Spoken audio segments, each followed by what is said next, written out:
నమస్తే, నేను Vamshi. Welcome to I News. అంతర్జాతీయ రాజకీయాల్లో మరో అగ్నిపర్వతం బద్దలయ్యే సూచనలు కనిపిస్తున్నాయి. ఒకవైపు ప్రపంచంలోనే అత్యంత శక్తివంతమైన దేశం అమెరికా, మరోవైపు పాత ఆయుధాలు, బలహీనమైన సైన్యంతో ఉన్న వెనుజులా.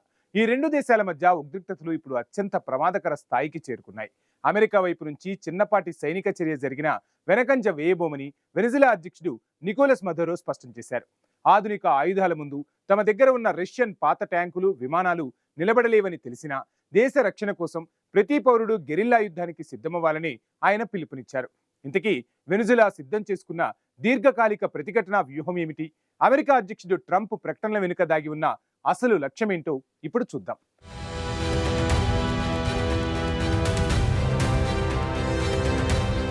వెనుజులా అధ్యక్షుడు నికోలస్ మదురో తమ దేశంపై అమెరికా సైనిక చర్యకు పాల్పడితే వెనక్కి తగ్గబోమని గట్టి సంకేతాలే ఇచ్చారు.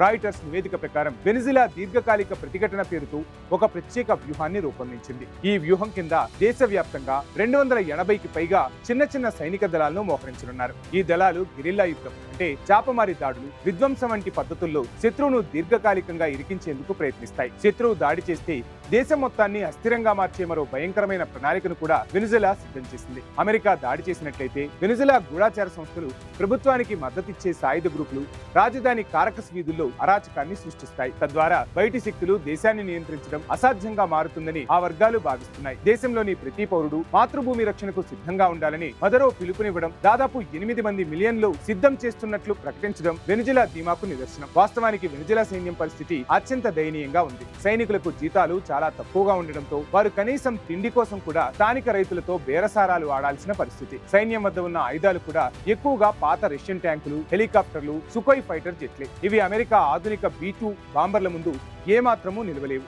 అయినప్పటికీ తమ వద్ద 5,000కు పైగా అత్యాధునిక పోర్టబుల్ మిసైల్స్ ఉన్నాయని, వాటిని దేశం నలుమూలలా మోహరించామని మదురో ధీమా వ్యక్తం చేస్తున్నారు.